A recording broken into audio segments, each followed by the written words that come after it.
this is Nina Perez and this is Memoirs of a Fat Girl, going from P.H.A.T to P.H.A.T in real time. This is PJ, your fitness concierge and the guru of everything fitness. It is actually really, really beautiful out here. I think it's like 66 degrees or something. Nice. It is, 60. And it's such a nice breeze. He worked us out a lot today. So I hope I got it all on camera, but he made us run a lot and do bands, and we did like all this stuff. What was your plan? The idea was to keep them moving, but also change the intensity. So there were some exercises that we kept it easy, even with bands and stuff like that, and some we were just trying to max out. And even with our runs, being on the tennis court, you can be creative. It's a great surface to push off. It's not cold and it's not wet, so you get some really good traction. And we were changing the direction that we were moving so we don't get dizzy, but I was making them sprint. First time they were all like, yeah, we're gonna jog around. And then it was like, yep, no. And then everybody did sprint. We did 5 of those, and then we were doing different activities. Like we had one, a ball toss, a med ball toss, where you're going back and forth. And the idea was to react to the other group, but also not drop anything, because every time you drop the med ball, it was either 10 or 20 burpees. Yeah. So it kept everybody honest. It did.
And here's the thing, like, I know you guys probably saw that I wasn't running or jumping or anything, but I'm not allowed to. It turns out that my kneecap is out of alignment, and my, what is that band called? An IT band. IT band. My IT band is completely like swollen and stretched, and tight.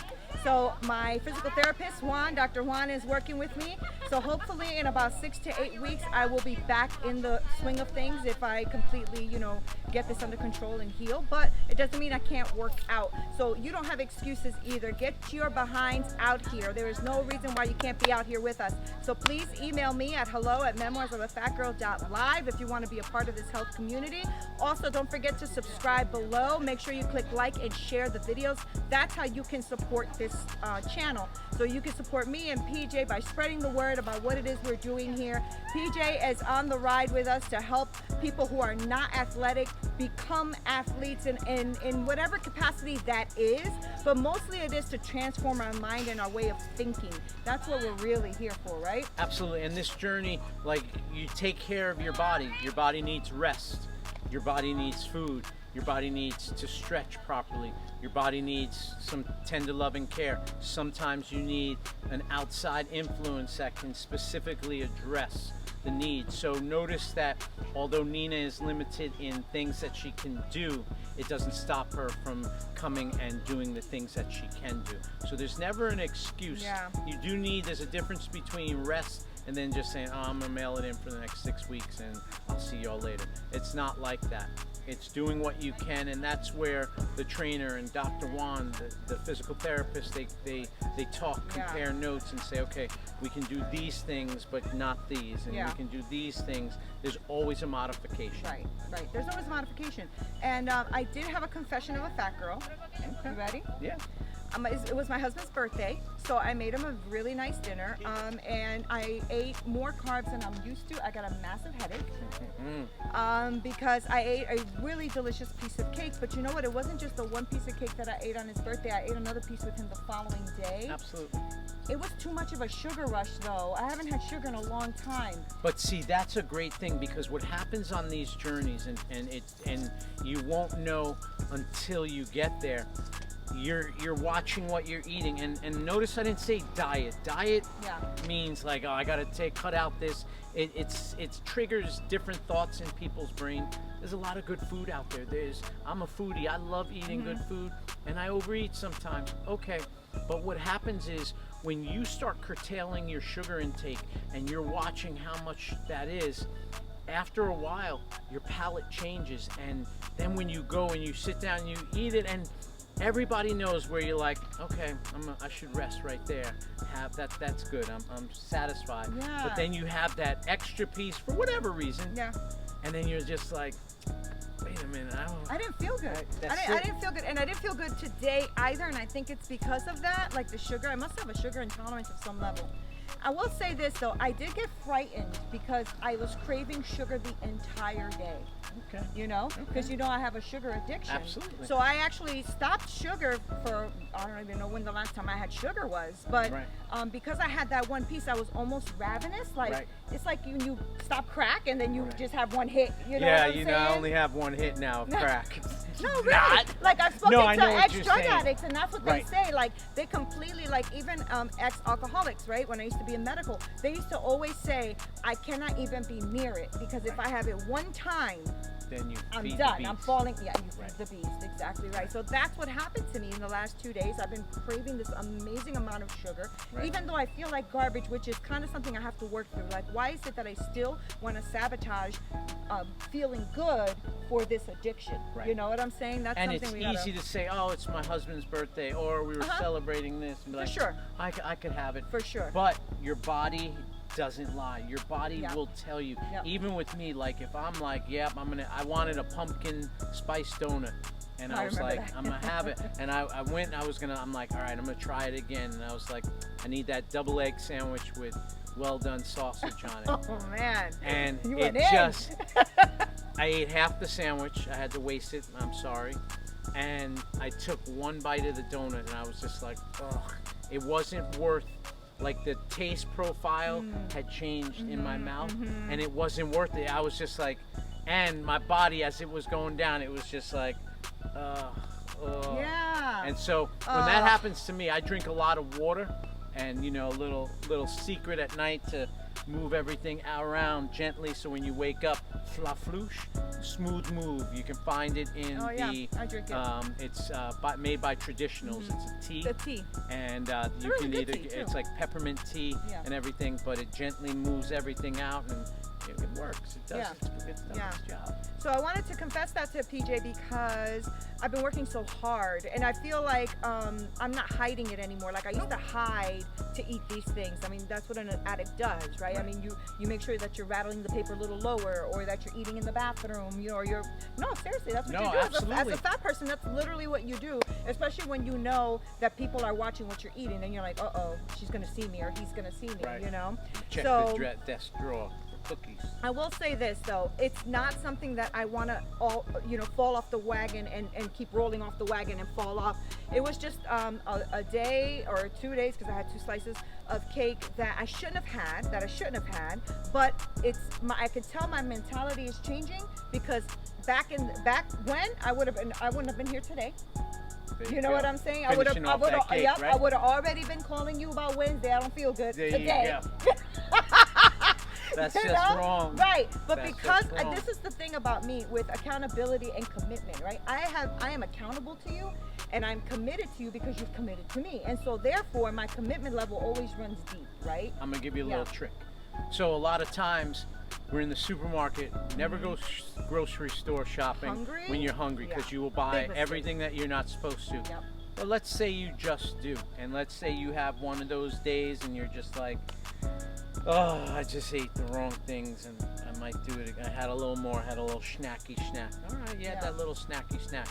Listen, if you don't want to feel like you're wasting the food that you bought, that you shouldn't have bought, and you need to get rid of it, instead of throwing it out, go somewhere in the woods, in nature, just throw it in the woods. It's biodegradable, the animals will eat it, they'll appreciate it. This way you'll feel like, okay, I'm not totally wasting my money, and I'm giving it back to nature. And then sometimes you just got to be like, okay, throw it in the garbage and take the garbage out, because if it's around you, you're gonna eat it, and you're gonna justify why you felt that you could eat. We're at workout 66. I've been doing great. Tomorrow I'm gonna drink my water. I'm gonna do everything I'm supposed to do. Never works like that. Never works. So throw it out or feed it to nature. I mean, exactly. And I know that because believe me, I also get a little bit obsessive. Anybody who is a fat girl knows this. Like if you eat one thing, it's not one thing, it's the bag of something. If you eat like one chip, it's not one chip, it's the bag of chips. I have like this thing. A little teeny bag. Yeah, that's what I'm saying. Like I have to learn to start doing that, because like if I buy a full-size bag of, let's say, mints for my office, I'll eat the whole bag of mints within like 2 to 3 days. I'm talking about the family-size bag. Don't buy 'em. It's awful. So it's something that I definitely have, and I know that. So since I know that, I'm the one that's gonna have to curtail that, because it's not like you're gonna be there in my office with me like, what are you eating? But anyway, surprise! I wanted to confess that, because I want you guys to know that this is a challenge, and it's not something where I'm just saying, oh, here's my journey. I'm gonna be thin next year, and I'm gonna show you how thin I am because I didn't mess up. No, I'm gonna show you that I'm thin because I worked and busted my ass every step of the way, and failed sometimes and had to get back up. And here's something. So this time of year, what happens? It gets colder out. People start hibernating, putting clothes on. It's easy to hide something up underneath here. They won't see it. They won't notice. He won't notice. Between Halloween and the first of the new year, average American gains 12 pounds. Woo! Woo! All that, I hate Halloween, all that candy that we give out to little kids, and like 12 pounds. It took me 8 months to lose 12 pounds. Right, and so think about it like this. You got Halloween, and then you got the best food holiday coming, Thanksgiving. And Thanksgiving, listen, and we'll talk about this later on. Thanksgiving, you're meant to enjoy and eat and everything. We'll have one meal, not a month of meals. No, not a month of meals. But you know what? I could see, like, if you prep, I'll be cooking. I'm gonna taste, and then listen, I'm gonna do some destruction on pumpkin pie. I'm good for one pumpkin pie myself. I still owe him one. And then good keto I make cherry pie. What? Oh. So c'est bon. I'm gonna. That's gonna be my damage. So I'm gonna work out like a fiend before, and I know I'm gonna have to do some work after. But the thing is, You can't go through the holidays and be like, oh, I can't eat anything. No, I can't try that. I can't. Like, I like a baked brie with a little bit of raisins and nuts on, and then you bake that, and then you break it open. Oh my, you're like, oh, I bit my fingers. It was so yummy. Yeah. Don't give it up. Or figs that are wrapped in bacon, drizzled Something's with a little happening bit here. of honey and goat cheese. Oh yeah, I made that the my other day. God. Listen, Listen. you're supposed to eat, but the thing is this. Enjoy it, but there's a way, there's a strategy how you enjoy it. But knowing that there's Halloween, and then it gets colder, and then we lead into another food holiday, and then it's Christmas, and then it's like everybody goes away, and it's like 2 weeks of like what you just sit around. People give you bottles of wine and cookies and treats. We'll come up with the strategy. There'll be a way to enjoy it. But now is the time to say, okay, I'm gonna stay legit. Yeah. 2 pieces of cake, that's it. You're That's done. it. Yeah, I'm done. Tell Rudy to eat the rest. Yeah, he has to, because if not, I'll eat it. That's you it. know, and I know me. I know that I will eat it, so he has to eat it. And I don't feel good anyway. Today I wore clothes that looked really nice on me, but I felt fat all day. I just felt fat that's a all day. mental That's a thing. mental thing. Yeah. Yeah, it's a mental thing, but it's something I battled with. Forgive all my life. yourself. Listen, I don't know what it's like to be fat. That's okay. But I do know what it's like to overeat. I do know what it's like to eat till you're like, I'm gonna have a food baby right here, y'all. Excuse me, hold on. Yeah. And you just don't feel well. Like, don't feel well. And it lasts a confession, you couple want to days. know a confession? Sure. So I saw lemon Oreo cookies. Ooh. Oh my God, that's Rudy's. Oh. Rudy loves Oreos. Oh my goodness. You're good too. those Truth be lemon ones. told, like by 7, I was like, okay, I gotta stop these. And I took them to the beach and I fed the rest of them to the seagulls. Smart. You know, see? because Oh, they were that's so smart. good and they were so yummy. But the sugar rush, I was like, Probably had oh, a headache, right? oh my goodness. And I had to drink. I drink usually about a half a gallon of water, a little bit more a day, about 100 ounces. I had to keep drinking my water. And I like this time of year with tea, like just hot tea. I don't need anything sweet. If you use like a berry tea. You could even do that in your water, just like a bag of tea, just throw in your cold water. That's right. It's really good, yeah. And so, Like an you iced know, tea. Yeah. we do what we do, and then we say, okay, I'm back. So I just wanted to let you guys know, I know this ran a little bit more than it should have, but I thought it was really important for us to let you know that we are human beings who are really just going through. And even though I'm going through, I have a lot of support, and you can have that support as well. So I'll make sure that I link PJ's information below. He is really, really amazing. He doesn't make you feel bad about anything that you're self-conscious about. He's really supportive, and he really knows to listen to your body if you're going through something. So you guys really should reach out to him. So again, this is Nina Perez. This is Memoirs of a Fat Girl. PJ, your fitness concierge. Until next time. Fat out.